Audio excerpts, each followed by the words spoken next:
Hello and welcome back to Oulton Park for round 14 of the GT Cup Championship 2022. We have the second of our pit stop races coming up for you today, and in fact for the weekend, because it is a one-day only event. Now it's running slightly behind schedule due to a red flag in the race that's currently taking place at the moment, but we will get that underway as soon as we can. However, I managed to catch up with some of the drivers from the last race. Ian, congratulations, you must be well chuffed with that.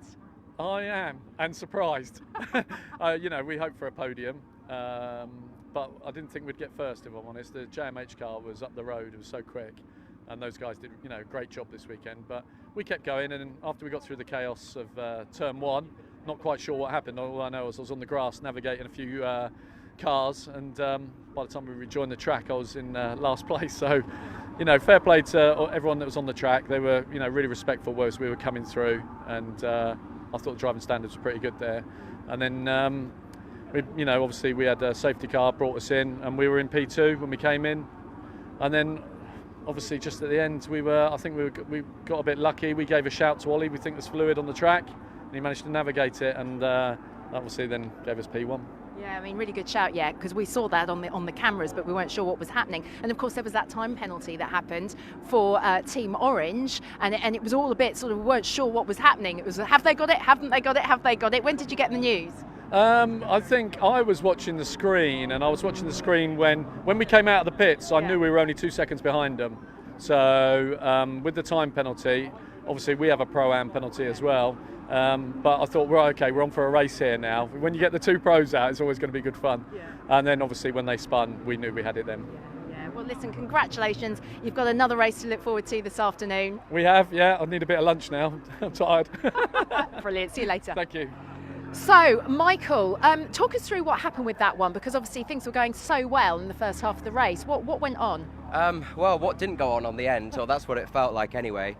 Obviously a really, really good job from Simon early on to build the lead. Yeah. Really unfortunate safety car timing, but we weren't too disheartened by that, because obviously we knew around here it's hard to pass, and we knew we had the pace as well. So I think we'd come out the pits second but first in class, got to the lead straight away when it restarted and started to build that lead back up again. And then completely my fault on what was actually the last lap. I lost it on the oil down at turn 2.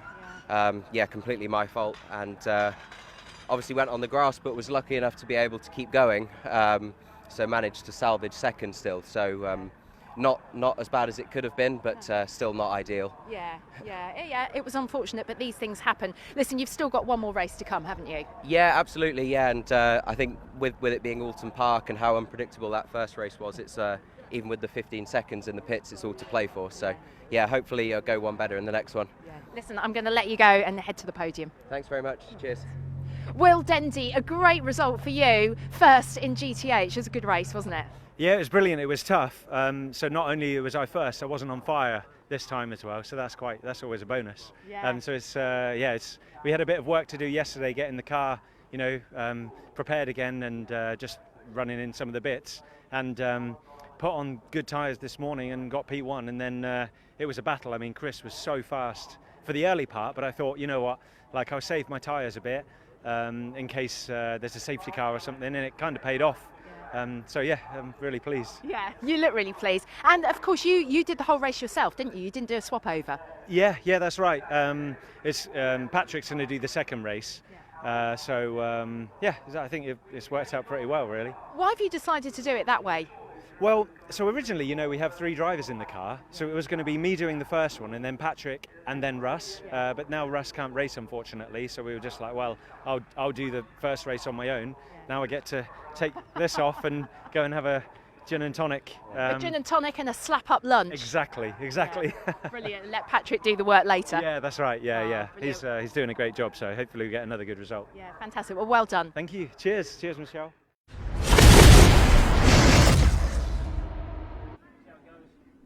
Well, the cars have come out of the garage now. Ta-da, they're behind me. We've had the checkered flag on the previous race, so we should be able to get things underway very, very shortly. In fact, behind me, what you can see here is our race winners from the previous race. Ian Campbell is already in place. He's just got strapped in, and we've got Ollie Webb here as well, just been giving him a bit of a pep talk. Now, of course, they did win, but the grid for this time round is actually based on fastest lap times from the previous race, as opposed to whether you won or what position you came in, which Mark will definitely explain in a bit. But yeah, they are going to be heading out. I believe they'll be in the second row, so P3 when it comes to the grid formation. But yeah, that's the car. It is the number 23, one to keep an eye out for, the McLaren of Ian Campbell. It is going to be another pit stop race because we're doing 2 of them, 40 minutes yet again. Mark, are you there?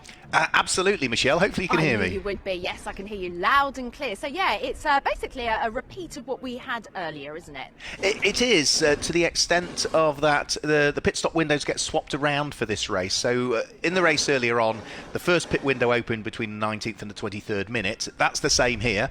But in the first race, we saw all of the cars in Group GTO, Group GT3 and Group GTC pit in the first window. Right. For this race, it's the cars in Group GTH that pit in the first window. So all the GT4 cars come in between the 19th and the 23rd minute of the race, and then all the other cars in GT3 and so on pit in the second window this time. So they shuffle them around. But other than that, it's exactly the same as the race that we had earlier on. Yeah, absolutely. We have lost a couple of cars, though, because I saw that the grid was slightly smaller. One of them being the Radical, of course, number 7, I think. Yeah, there's been problems for the Raw Motorsport Radical throughout the course of testing yesterday and earlier on today. Gearbox issues, then electrical issues, and we saw Steve Burgess bring that car into the pit lane during the pit stop, and it didn't reappear in the hands of Ben Dimmock. That car is not shown on this grid that's been issued now, so they have withdrawn from the meeting. And also, we never quite got to the bottom of what happened to the number 4 Mercedes of Graham Tilley, did we, Michelle? Because that car disappeared off 4 laps in, and we never saw any more of it. No, I haven't sort of seen anyone, so I'm not really sure what happened with that either, I'll be honest. The other good thing is I'm so pleased you got those interviews in as well, because at the time, you know, I thought there was a time penalty had dropped the number 67 car of Michael O'Brien down to second, but we were blissfully unaware of the spin. Apologies, ladies and gentlemen. We did have a few tech issues in race 1, so we missed a couple of bits of action, and that was one of them, a pivotal point. But a disappointment for them, delight for Ian Campbell and Ollie Webb.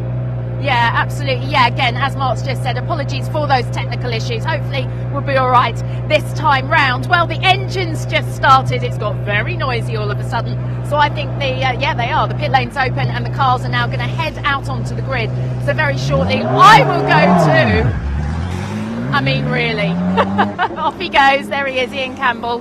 Very keen to get himself into position for this race after having such a good race earlier on. And in a moment, I'm sure we'll be able to go out. In fact, I think we can, can't we? I think it's open. Should we head over there? Yeah, come on, follow me. Follow me. There we go. Oh no, the gate's still closed. But I will wait patiently. Here we go. Oh no, it is, so I can go through. Come with me, come with me. There we go. There we go. Right, we are here.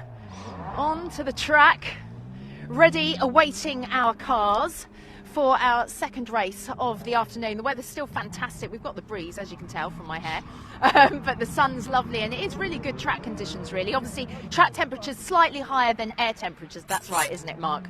Yeah, absolutely. The tarmac soaks up the temperatures from the sun, and therefore, yeah, the track temperature is always... It can vary enormously. It can be up to 10 or maybe even 12 degrees more than air temperature, but day like today, you're not going to have that kind of difference. But yeah, it'd be perfect track temperature for the tyres, because whilst it's warm, it's not too warm, and the lower air temperature allows the cars to not struggle too much either in the heat. So it's fantastic to see them out there, Michelle. Unfortunately, a little bit down on numbers this weekend, as we alluded to in race 1 with drivers away racing in Europe, but looks as though we're back to full strength, because next time out, and it's only, what, 3 weeks away, Silverstone and the Grand Prix circuit. Yeah, I'm looking forward to that, Silverstone, especially after we just had the Grand Prix there, didn't we? So that was a race, wasn't it, last weekend? Yeah, I know. Well, yeah, 3 weeks until the next one, which I will remind you about. In fact, if you do, I may as well speak about it now, seeing as we've got time. You can keep up to date with all things GT Cup via our social media channels. That's the best way to do it. You can go to Facebook, you can go to Instagram, look up GT Cup. There's always some fantastic photos on there. and all the latest action as well. So that is the thing to do in the meantime, where we can keep you up to date with all things. But I think I can see some glistening of metal, which means that we've got cars ready. Here they come, ready to form up here on the grid. And it'll be interesting, it is almost deja vu actually, because our front runners are exactly as they were for the first race. We're going to have Simon Orange on pole position, and next to him is going to be Mike Price again. They'll be coming through shortly. And as I mentioned before, we're looking for Ian Campbell, that yellow and white McLaren, which might be, is that him coming through now? I think it is. It is, who's going to be in P3 for this race. Just to repeat that this is to do with fastest lap times for the previous race, not necessarily where they came in the last race. So yeah, that's Ian Campbell just getting into position there, being pushed into position.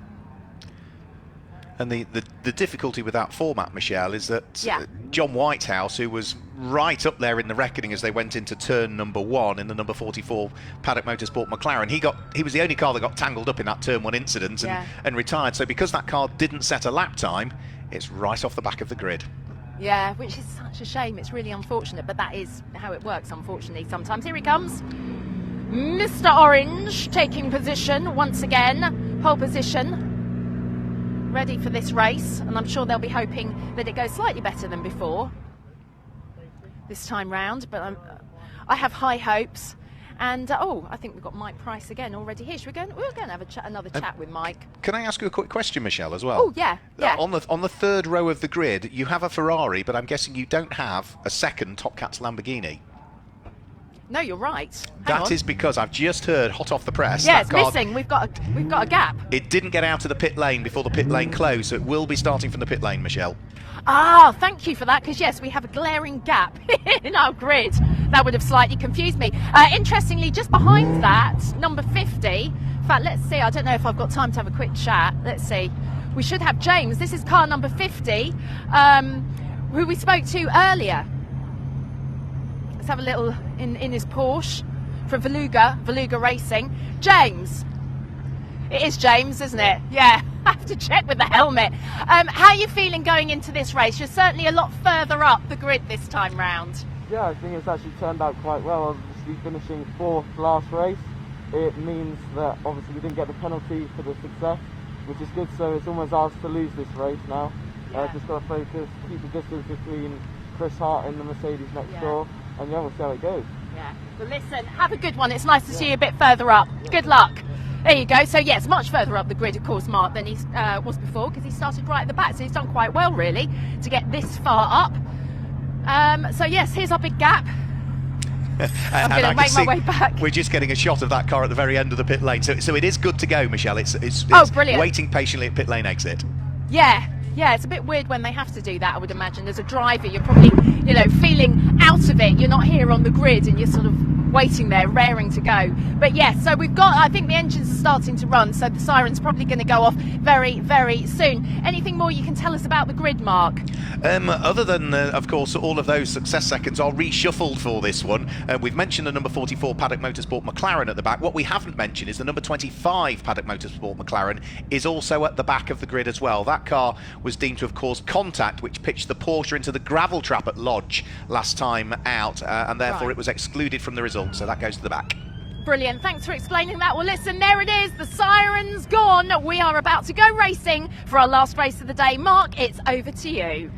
Thanks as ever, Michelle. So gorgeous sunshine here at Oulton Park. A huge crowd as well. The supercar pageant, this meeting has been called. So it's not just GT Cup, but lots of other supercars and sports cars out racing, as well as many owners' clubs here as well. And teams and drivers have all brought their cars here. So let's guide you through the grid then, the way they line up for round 14 of the 2022 GT Cup Championship. It's Simon Orange who's on pole position, but has 15 success seconds to carry come the pit stop window. Alongside is Mike Mike Price, who is off 10 success seconds. Row 2 of the grid, it's 20 success seconds for Ian Campbell, alongside Jensen Lunn, who's got 20 success seconds to worry about come the pit window.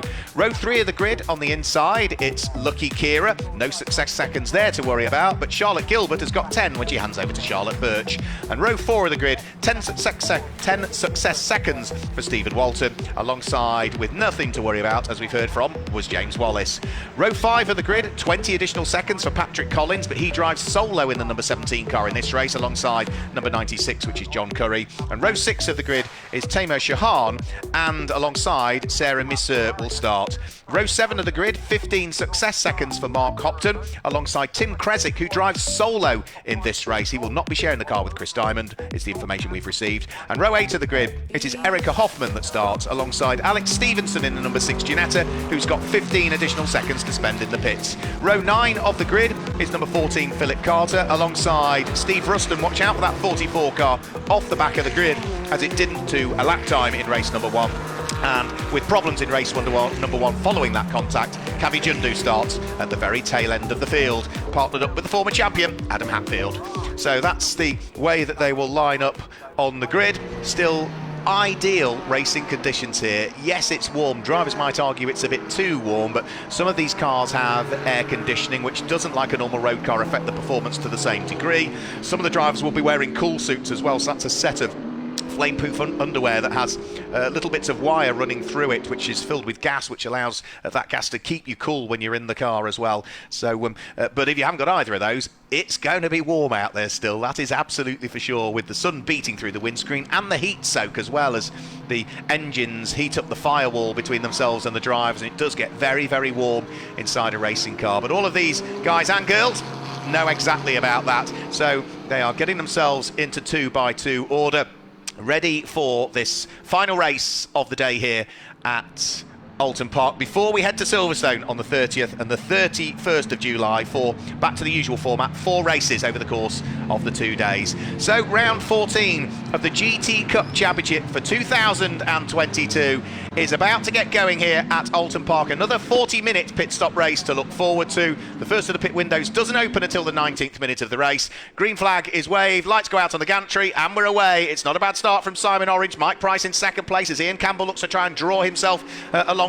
Lucky Kira sneaks up the inside of the Top Cats Racing Lamborghini of Jensen Lunn and picks up the early Group GTC lead by the look of things. And running wide there was James Wallace in the Veluga Porsche, who was looking to try and take up the lead of Group GTH in the early stages, but I think rather than that, has probably lost a position or so. Or has he? No, he's gone through. He has, in the number 50 car, taken up the early lead of Group GTH, because he's ahead of Stephen Walton's Make Happen Racing number 69 Mercedes. So it was a good start from James Wallace, despite the fact that he was a little bit wide coming out of what was turn number 1.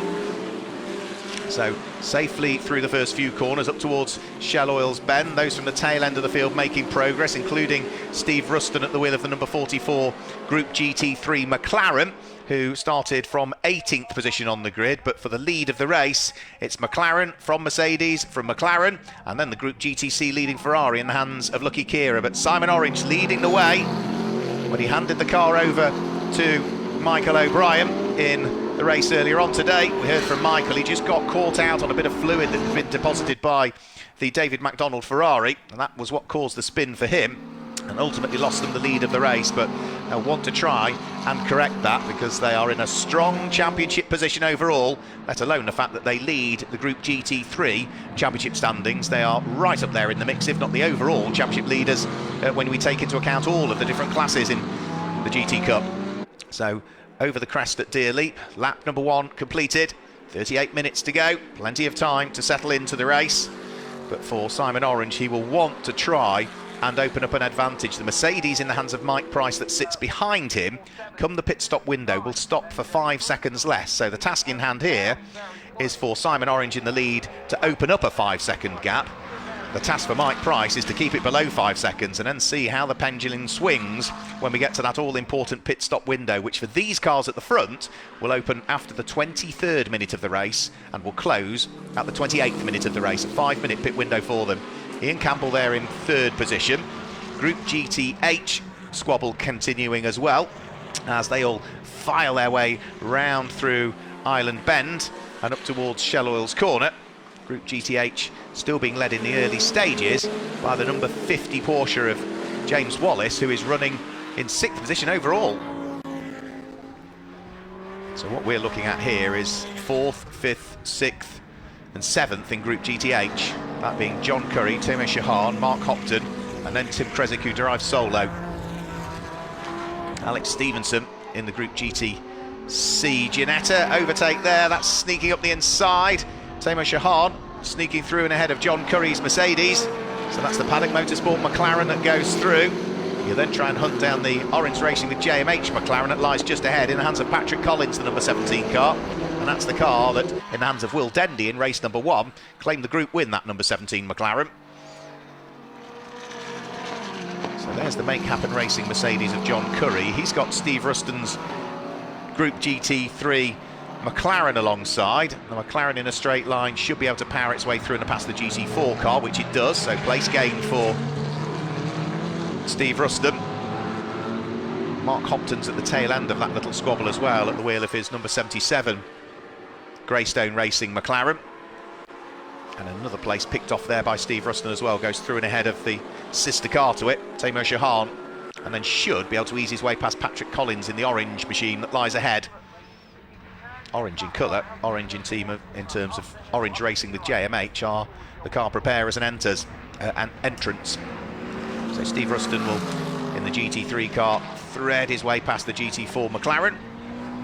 The 570S that has served so many teams so very well in GT racing over the last few years, but is scheduled to be updated with McLaren having launched a new GT4 spec car for the introduction of the 2023 championship season. Interesting to see when those cars filter their way through into GT Cup, hopefully next year. So the squabble's still continuing. Patrick Collins under attack here from Timo Shahan, who's looking to try and draw himself alongside the number 26 McLaren on the outside line. The Lamborghini that started from the pit lane in the hands of Charlotte Gilbert threading her way through. So good work by Charlotte Gilbert. Turned 50 earlier on this year. Lamborghini was the birthday present, and it's great to see these two cars in identical livery with the support from Hex.com, as ever, doing great things in GT Cup, and Charlotte Gilbert threading her way through the traffic. A very different car to that which she was racing in GT Cup for the last couple of seasons, the venerable Marcus Mantis. Car that was slightly long in the tooth, but very different to drive compared to the Lamborghini Super Trofeo spec car. Can't quite sneak up the inside though of Timo Shahan, who closes the door and then I think is now indicating for that Group GTC Lamborghini to go by. So he won't want to try and hold it up, he'll let it go by and then try and sit on the tail of it and try and close up on the number 17 car that he had been looking to try and steal the place from, whilst also being conscious that he's still got John Curry's number 96 Mercedes sitting right behind, the second of the two Make Happen Racing cars that we've got entered over the course of this weekend. Now Charlotte Gilbert going to thread her way through and past Patrick Collins, eases the Lamborghini through and past, another place gained by Top Cats Racing with Hex.com number 3 car. That car will have an extra 10 seconds to spend in the pits come the pit stop window, as a result of finishing 3rd in Group GTC earlier on. But now she's past that little batch of cars. There's another gaggle that she'll want to get to again before too much longer, and the next of which is going to be the Make Happen Racing McLaren that lies ahead, whilst we then had the shuffle. Patrick Collins was unpicked there by Timo Shahan, who squeezes the number 26 Paddock Motorsport McLaren through.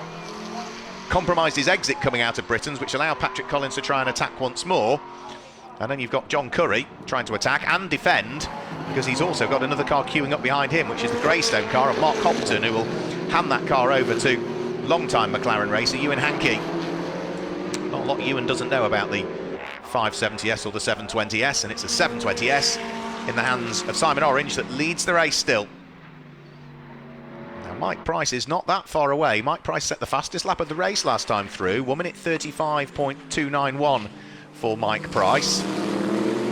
He'll be hugely keen to have a good end to the weekend here. He had a great end to the weekend last time out at Snetterton, where himself and Callum MacLeod claimed what was their first and so far only overall win of the season.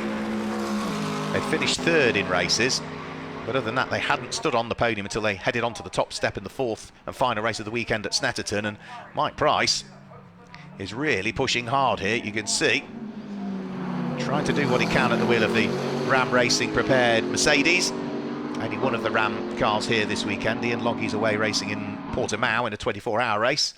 Otherwise, Ian would be out. So we've got Sam and Richard Neary away racing in the Nürburgring. We've got Marcus Clutton away racing in the Spa 25-hour Fun Cup race. So that's why we are slightly down on numbers for this weekend. But still a good, healthy grid and a competitive grid as that. All the way down towards the tail end of the field, there are squabbles going on. Not least of which Mark Hopton, who is still trying to stay in touch with John Curry's Mercedes, who is attacking Patrick Collins at the wheel of the orange, powered by JMH McLaren, that lies ahead. And that's going to be something like 4th, 5th and 6th in Group GTH. That's 11th, 12th and 13th overall. Now for the lead of the race, looks as though the gap has closed up ever more. Mike Price is not letting Simon Orange get away, the same as back down the road from them. John Curry is not letting the car of Patrick Collins get away. So here's the lead squabble. Still as ever, Simon Orange leading the way. Mike Price pushing hard still at the wheel of the Mercedes, the former Porsche racer. I think Mike's still got the Porsche. May well be out in it again later on in the year in other championships, but he's at the moment pushing really, really hard, and there's just a little bit of traffic up the road that we'll need contending with before too much longer. That looked like it was one of the Trade Centre Formula Woman McLarens that is on the lead lap still at the moment. It might just get gobbled up before too much longer. So I'll have to wait and see as to which one of the two we've got in the field that is. So as it comes up towards Druid, stays well and truly out of the way. And that is done and dusted now. Place sorted, and through they go, placing a lap on Sarah Misser, who scheduled to have started the number 65 car. She'll hand it over to Steph Saw for part 2 of the race. Whereas for these two here, race leader Simon Orange will hand over to Michael O'Brien. Mike Price in the light green Mercedes will hand over to Clallam McLeod. So 6 laps now completed. Leading pair separated by just 0.4 of a second. The lead gap came out by about 0.3 that time through, so they were absolutely nose to tail on the previous lap over the start-finish line. There's, a couple of car lengths between them this time through. And we've already had the first 11 minutes of the race, so it's going to be about another 8 minutes before the pit window opens. And remember, that is the first of 2 pit windows. First pit window opens between the 19th and the 23rd minute of the race. That's for the cars that are running in Group GTH. So the Porsches and the McLaren 570Ss, and of course the Mercedes GT4s. And then when that closes at the 23rd minute, it then opens between the 23rd and the 28th minute for these cars here that are doing battle, the GT3 cars and the GTC cars. Now Simon Orange, slight mistake there, didn't quite get the run that he needed coming out of the Britain chicane, so straight away Mike Price was almost with the front wheels level with the rear wheels of the McLaren, but it's still Simon Orange that leads the way at this stage. Now remember, the task for Simon Orange is to try and build a 5-second advantage between himself and this Mercedes that sits behind, because they know they're going to have to remain stationary for an extra 5 seconds relative to the Merc that sits behind. And for Mike Price, as long as he keeps doing what he's doing, doesn't need to take the lead of the race. He'll want to. You can see by the way that almost 2 wheels are on the grass there in the braking area, and the car got a little bit skittish for a split second. But Mike Price, all he needs to do is stay within 5 seconds of that McLaren that leads, and come the completion of the pit stops, they should find themselves ahead of it and leapfrog it in the pits. Now, that's the theory. Reality could be very different, and these 2 cars have pulled away quite substantively from the car that's in 3rd place, which you haven't seen a great deal of, which is the number 23 car of Ian Campbell. They are 19.5 seconds up the road from the 3rd place car. So round through Island Bend, looks as though this lap, the start of this lap, that Simon Orange has increased the amount of daylight, and yeah, it's about 3/4 of a second that the race leader has gained over the light green Ram Racing Mike Price driven Mercedes just in the first third of the lap. Now that might be the section of the circuit that favours the McLaren. The second sector of the lap is just after they head out of Knickerbrook and start to head up Clay Hill. That's roughly where they break the beam for the second sector of the lap, and gives us an indication as to what's happened through there. And it certainly looks as though the Mercedes is now a little bit closer at this point of the track than it was earlier on. back to Group GTH. And we've got the two Make Happen Racing Mercedes together as well. So this is an inter-team battle. John Curry looking to try and assert the pressure on Stephen Walton. So the number 69 car just ahead of the 96. And they will be fighting away for what is 3rd and 4th in Group GTH, as you can see on the right of your screens there. But 10th and 11th places overall. So good little inter-team battle, that one, and for the final podium spot on it. Now, I suppose the good thing is, again, for John Curry in the car that sits behind the sister car in the team, is that he is no extra additional time penalties to worry about come the pit stop, whereas the number 69 Mercedes in the hands of his teammate Stephen Walton, when he gives way to Chris Hart, that will have to stop for an extra 10 seconds. So again, sensible driving from John Curry should just allow him to sit on the rear bumper of that car and again overtake it on the pit stop cycle potentially.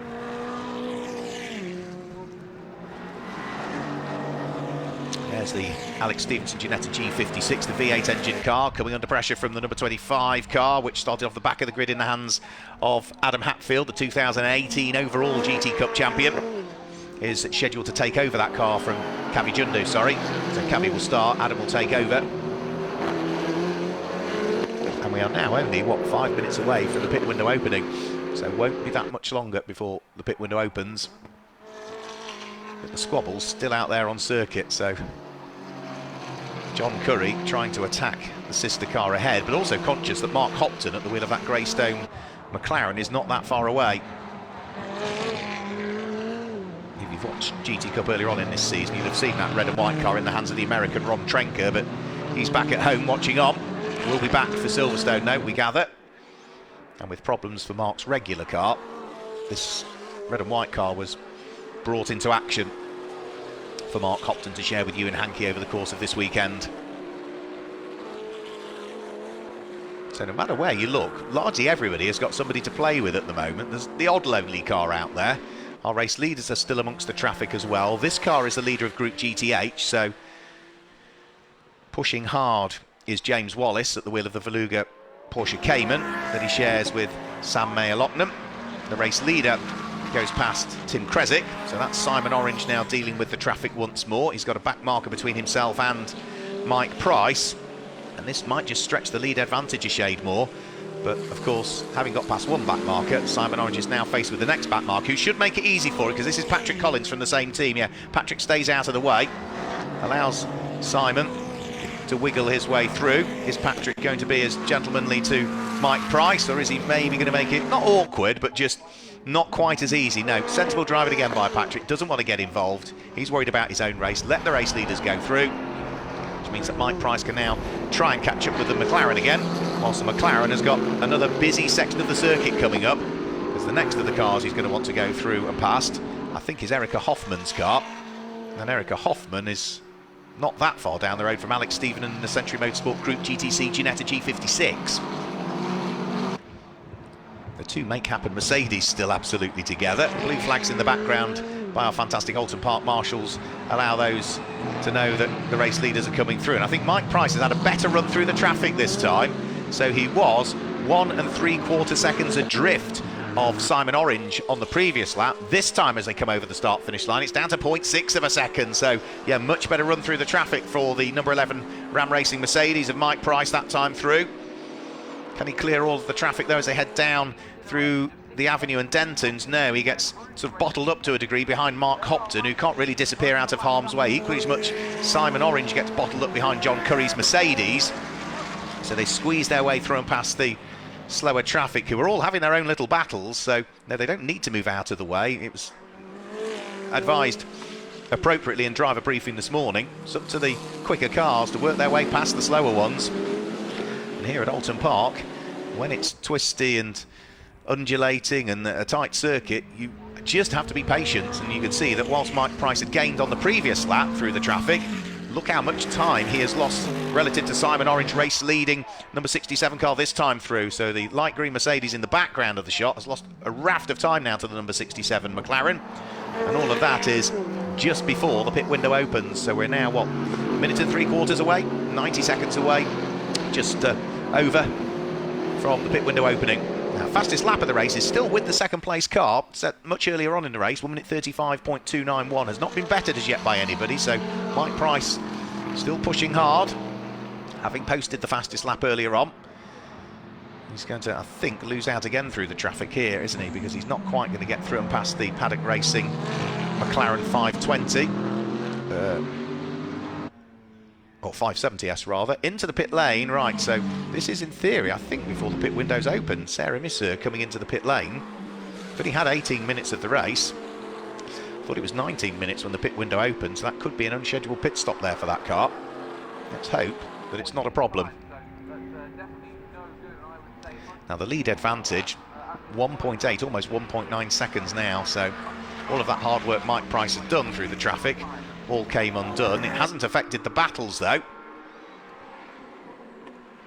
We've still got the two Make Happen Racing Mercedes together, but that pit stop does not look as though it's being rushed, does it, by the number 65 Trade Centre Formula Woman team. So I think there were problems for Sarah Missu's car, yeah, and that tells you all you need to know. Off comes the engine cover, and I don't think that poor old Steph Saw is going to get the opportunity to drive the car. Some sort of mechanical issue with the DTO prepared car, and unless they can do a quick alt control and delete, that might be, very sadly, before we get to the halfway point of the race, a retirement, I'm afraid.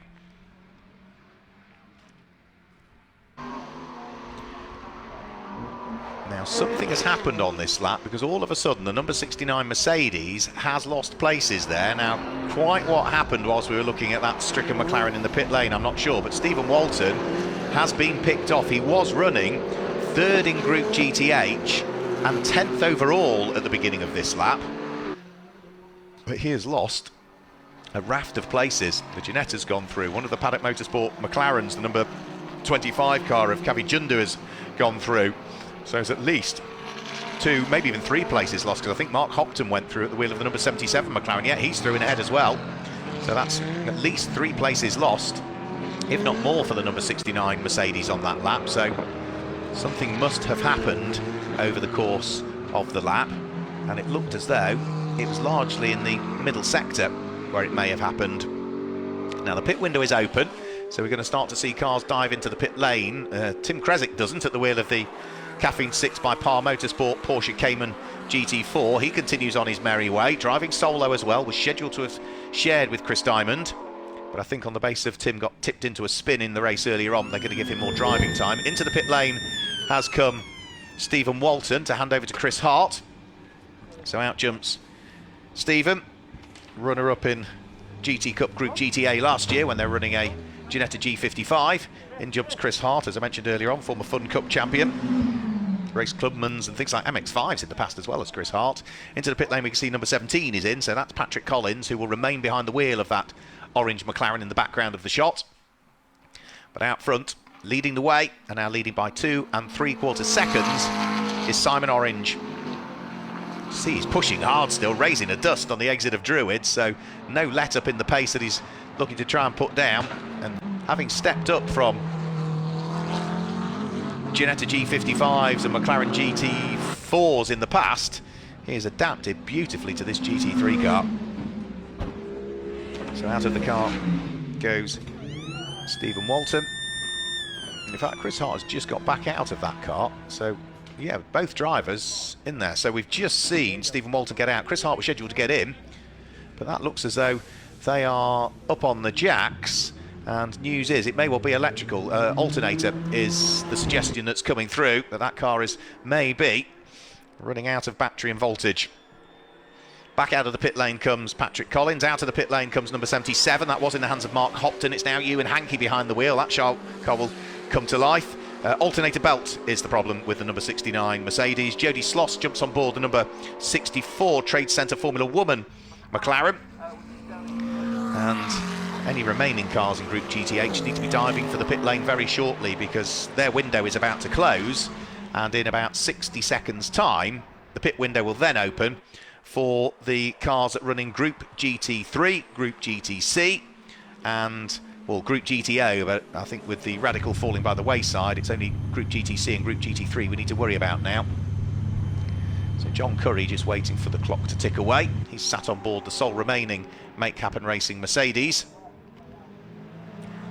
Ewan Hankey on board the 77 car there, squeezing his way through, and past goes the car that's running third in the race, which we haven't seen a great deal of really, Ian Campbell. He's scheduled to hand that car over to World Endurance Champion driver Ollie Webb. And Ian is one of the stars really of what Greystone have been doing over the last few years, which is bringing people into their track days in their performance cars and then bringing them through into racing, which they did with Ian Campbell in a GT4 car, and now he's right up there in terms of the pace in GT3 as well, so becoming ever quicker as he gains more and more experience, carving his way through and past James Kellett's Ginetta G56. In fact, no, that'll still be Alex Stevenson on board that car because it runs in Group GTC, and the pit window for those has just opened, and that's a big mistake by Alan Stevenson, who gets a little bit sideways coming out of Lodge Corner. The tail end of the Ginetta breaks away from him. He did everything to try and save it, but just made what I think was fairly light contact with the barriers. I don't think that was a hefty impact. We struggled to see it through the dust, but there are tyres in front of the Armco barrier. There's Rectacell energy absorbing foam in front of that, so I think the Ginetta might have got away with it. But into the pit lane we now start to see the cars come from GTC and GT3. So in is Ian Campbell to give way to Ollie Webb. Lucky Keir is in to give way to David MacDonald. In comes the number 9 Top Cats Racing with Hex.com Jensen Lund driven Lamborghini. That will be handed over to Warren Gilbert for part 2 of the race. So now all of these cars have to remain stationary for differing periods of time. So the number 9 Lamborghini, 80 seconds in total that will remain stationary. For Lucky Keir giving way to David MacDonald, 75 seconds, so 5 seconds shorter for this Ferrari relative to the number 9 Lamborghini. In the background of the shot, the number 44, Steve Rustom giving way to John Whitehouse. That remains stationary for just 60 seconds. And in comes the pit leader, comes the race leader. So into the pit lane comes Simon Orange. 75 seconds because of the Pro-Am combination, plus 15 success seconds to pick up from where they finished earlier on, which means that car will remain stationary for 90 seconds in the pit lane. So that gives Michael O'Brien, who's about to jump on board, a chunk of work to do. But it's all largely gone to plan so far, this race, for Simon Orange. Now let's hope that the latter part of the race goes to plan, which it didn't until, well, I suppose it did until the final lap earlier on, when Michael O'Brien found the fluid that had been dropped by a fellow competitor. Now the two Paddock Motorsport McLarens have got themselves together now. This is Adam Hatfield and Tom Roach busy fighting away. They've got the Tim Kresick Porsche just ahead, and it's the number 25 McLaren of Adam Hatfield that's coming under pressure from Tom Roach, the former Mazda MX-5 champion. So there's the two Group GTC leading cars heading out of the pit lane. There'll be ones to watch as well. Adam Hatfield, having taken over this car, started off the back of the grid by Kavi Jundu after his contact in race number 1. He's trying to hang on to the place. He's got the sister car to it in the hands of Tom Roach, the Welshman, sitting right behind. And they're both trying to carve their way past the Caffeine 6x-Par Motorsport Porsche of Tim Kresick if they can, but Tim is just sufficiently far up the road at the moment so as to not really be holding them up. So nose to tail they go.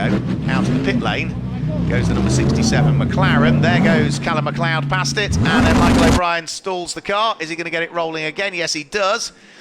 Now, Mike Price, having given way to Callum McLeod, that number 11 Mercedes now heads out onto the track. Good stint by Mike Price, trying to keep the Simon Orange-driven McLaren in touching distance. Managed to do so. And has now leapfrogged it in the pits. So Callum McLeod, what can he now do on board this number 11 Ram Racing Mercedes? Michael O'Brien will want to try and hunt him down at the wheel of the 76 Orange Racing powered by JMH McLaren 720S. The good thing about the pros is that they are on it straight away. They don't need a lap to bed themselves in. They just get in there and intuitively can go flat out from the start. So it wouldn't surprise me. This is an out lap for them both, remember, but would not surprise me whatsoever if next time they come over the start-finish line and they head onto their flying lap, the lap after that, we start to see fastest laps of races coming in. So Michael O'Brien heading around the circuit, just about to be pushed out. Onto track goes Charlotte Birch. This car has an extra 10 success seconds to serve following the fact that it finished 3rd in Group GTC earlier on. So the two Charlottes sharing that car all season. But for Michael O'Brien. He will want to try now and push as hard as he can to close in on that light green Mercedes in the hands of Callum McLeod that has taken up, in theory, the lead of the race. Well, we've still got the two Paddock Motorsport McLarens together, and that is Tom Roach firing one up the inside of Adam Hatfield and sneaking his way through. So through goes Tom Roach, gains the place with a great overtake up the inside over the former champion. Tom Roach, who we've seen racing in Ginetta Super Cup and Porsche Carrera Cup GB, did briefly have a spell in British GT as well, did Tom Roach, has managed to sneak his way through. And now the next car that he's tasked with trying to wiggle his way through and past is former Porsche Sprint Cup Challenge driver Tim Kresick. So double waved yellow flags down at Cascade suggests that something has happened there. I was looking on the cameras last time through to see what might have happened. There's some marks in the gravel, but can't quite tell who's gone off. The car we're looking at the moment is the car that is running 6th overall in the race and leads Group GTH in the hands of Sam Mayer-Loughnane. Now that's the car that was the overall championship leader last time through, coming into this weekend. Now I think they lost the championship lead as a result of where they finished earlier on, so they'll desperately want to see if they can manage to hang on to the group lead and maybe retake the championship lead. We'll have to wait and see. Trying to work out which is the cars that has gone off down at Cascades. Now there are a couple of possibilities, but I'm just going to hang on as to which one it will may be, and I think, all right, okay, I think now it's starting to show which one it may be, and it is, there we go, that's the shot. It's, I'm afraid, Warren Gilbert that's gone off and into the gravel trap. Now whether that was a mechanical issue that put him there or whether it was a spin, looking at where the car is and the marks in the gravel, something has happened on the way into the corner.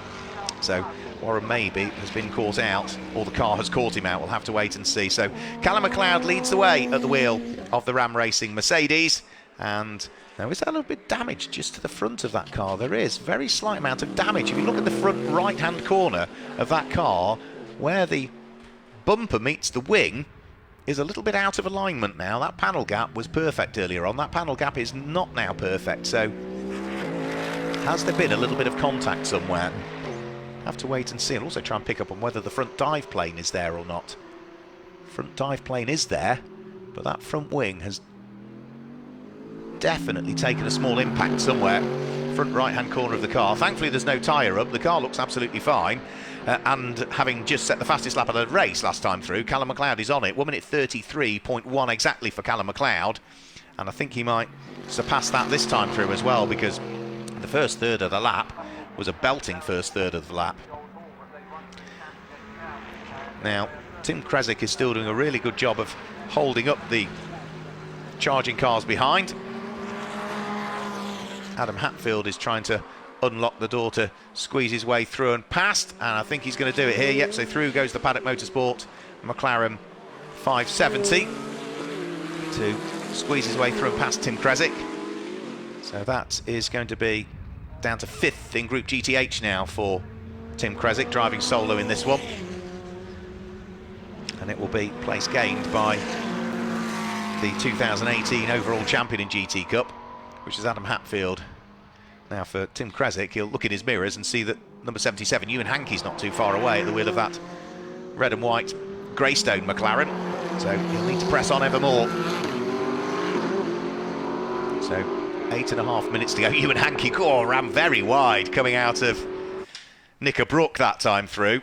Used all of the curbs and a bit of the green tarmac on the outside, which is not classed as the racing line, so needs to be careful he doesn't do that too many times, otherwise penalties are starting to be racked up. You can do it once or twice and get away with it, but after that you start to get into the territory of penalties, and if you still keep doing it, the penalties become ever more draconian. So 8.5 minutes to go. Tim Kresick runs wide that time, and that allows that Ewan Hankey effortlessly to ease the number 77 Greystone McLaren through. So that is place gain now for Ewan Hankey. He moves up into 9th position overall. Adam Hatfield drops down, Tim Kresick rather drops down into something like 10th now. Now Callum McLeod,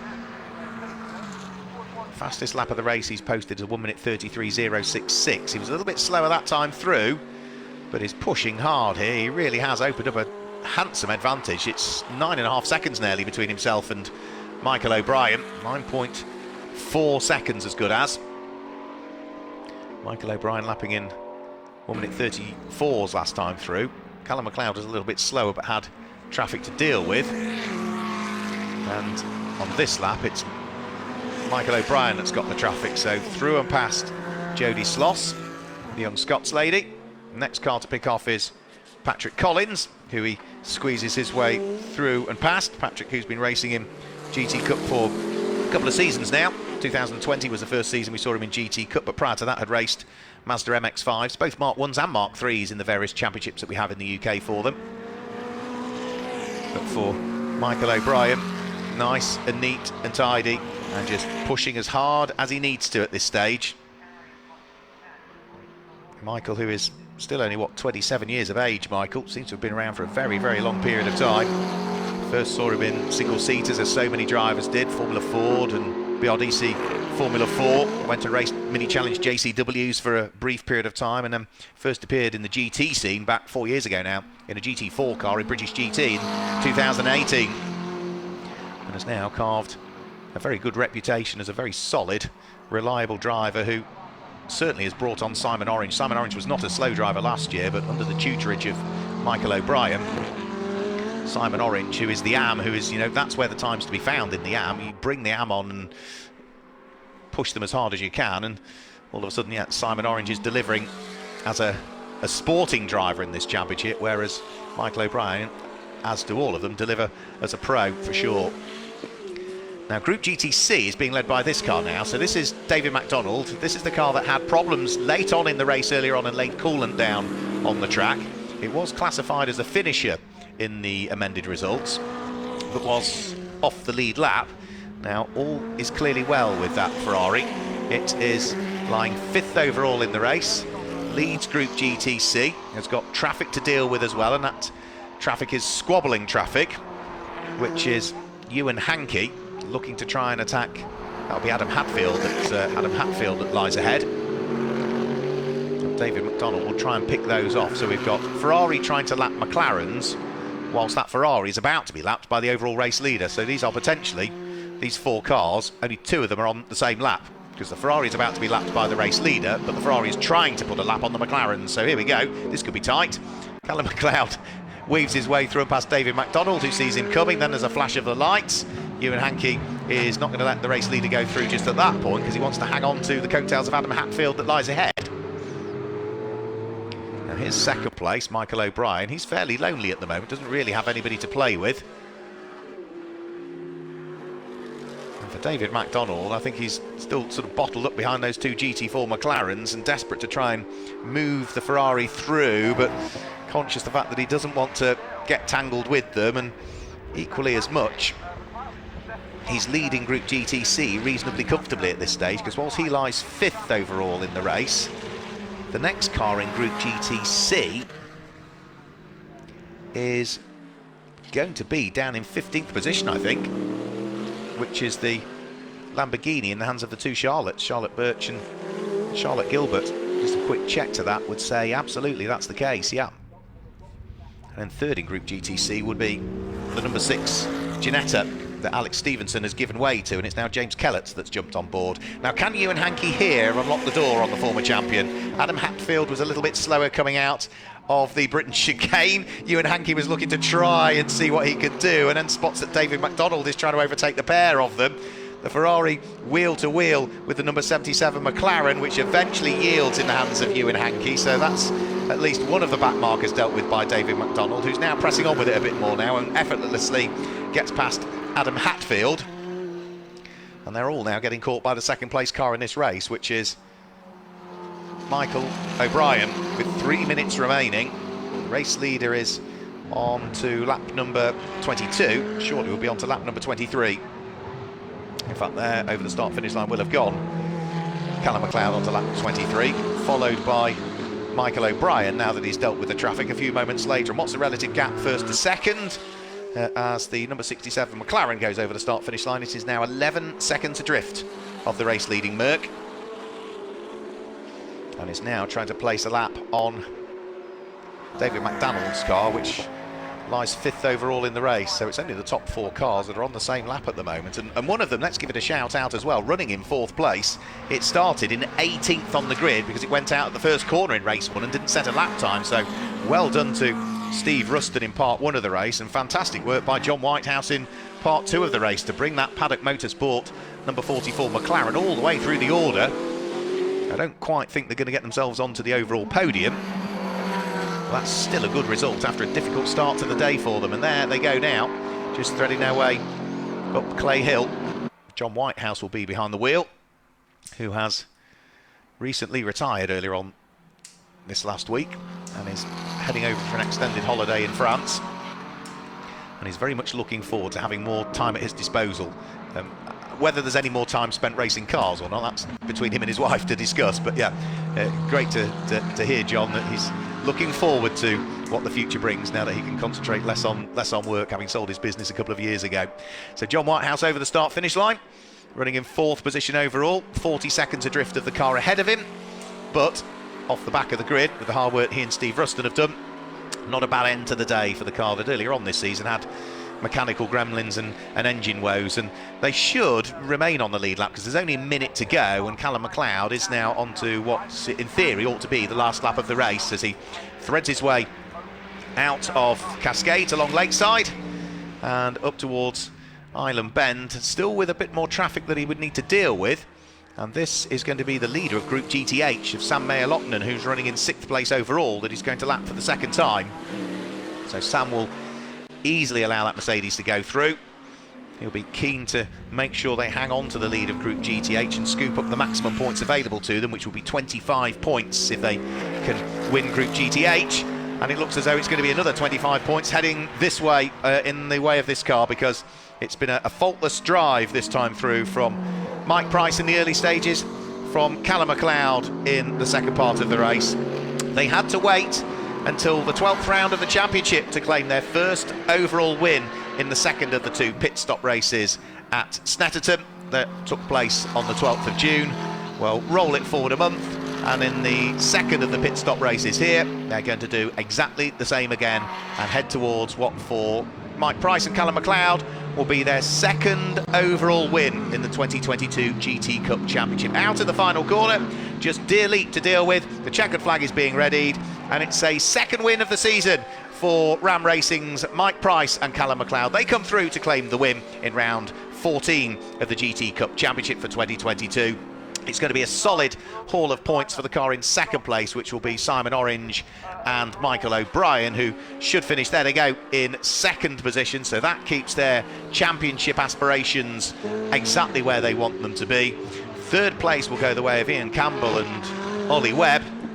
And not been the easiest of days for those two, with what happened to Ian Campbell in the first race at turn number 1, but good recovery drive in race 1 gave them a good position for race number 2. And then we've also already, I think, had through the winner of Group GTH, which is going to be the number 50 Veluga Motorsport Porsche of James Wallace and Sam Mayer-Lochnan. And the Group GTC leader has come through already, which is Lucky Keir and David McDonald. So there's Ian Campbell and Ollie Webb's car just heading through shot now. And I think there's not many more to take the checkered flag, other than probably the number 17 McLaren of Patrick Lindsay to take the checkered flag. And also, I don't think we've seen the number 44 John Whitehouse driven Paddock Motorsport McLaren come through as well, which has been a good performance for them. There was Russ Lindsay just heading towards the checkered flag, but on his slow down lap, Callum McLeod will be receiving the congratulations of our fantastic British Motorsport Club marshals here at Oulton Park, marshals.co.uk. If you want to get involved in marshalling, whether it be any of the GT Cup rounds or any circuit, we'd be delighted to have you. Marshals.co.uk is the place to go. But for Callum McLeod and Mike Price, top step of the podium, second race meeting on the trot that they have claimed wins, and well, it strengthens them in terms of where they are going to be in the Group GT3 Championship standings once we do the totting up at the end of the weekend. So let's confirm the results for you then. Mike Price and Callum McLeod claim the win by just over 12 seconds in the end from Simon Orange and Michael O'Brien, with Ian Campbell and Ollie Webb there in third, and Steve Rushton and John Whitehouse fourth. Lucky Keir and David McDonald finished fifth, but picked up the top honours in Group GTC, and in Group GTH the win went the away of the car in 6th place, the number 50 car of Sam Mayer-Lochnan and James Wallace. John Curry finished in 7th place, ahead of Tamer Shahan and Tom Roach, with Mark Hopton and Ewan Hankey 9th, and Cavi Jundu and Adam Hadfield wrapped up the top 10. Just outside of the top 10, in 11th position, it was Tim Kresick who drove solo. Philip Carter and Michael Broadhurst finished in 12th place, ahead of Russ Lindsay in 13th place. The first of the Formula Woman cars, which was Eric Hoffman and Jodie Schloss, was there in 14th position. And then it is the car of the two Charlottes, Gilbert and Birch, that finished in 15th as the last of the finishers. So let's hand you then, now we've done the results, back down to Michelle, who is down there in the pit lane, I guess, somewhere. Yes, I'm here as the cars come back in. Great result for Mike Price and also Callum McLeod. Their second win of the championship. Superb work. And that's it, I'm afraid, for this weekend for the GT Cup Championship. But you haven't got too long to wait till the next one, because the cars will be rolling in to the Grand Prix circuit of Silverstone in just 3 weeks' time. So really looking forward to that one. I hope you can join us for that. In the meantime, remember, you can stay in touch, keep up to date with everything GT Cup on the social media channels, either Facebook or Instagram. Just search for GT Cup. But for now, from sunny Cheshire, it's goodbye.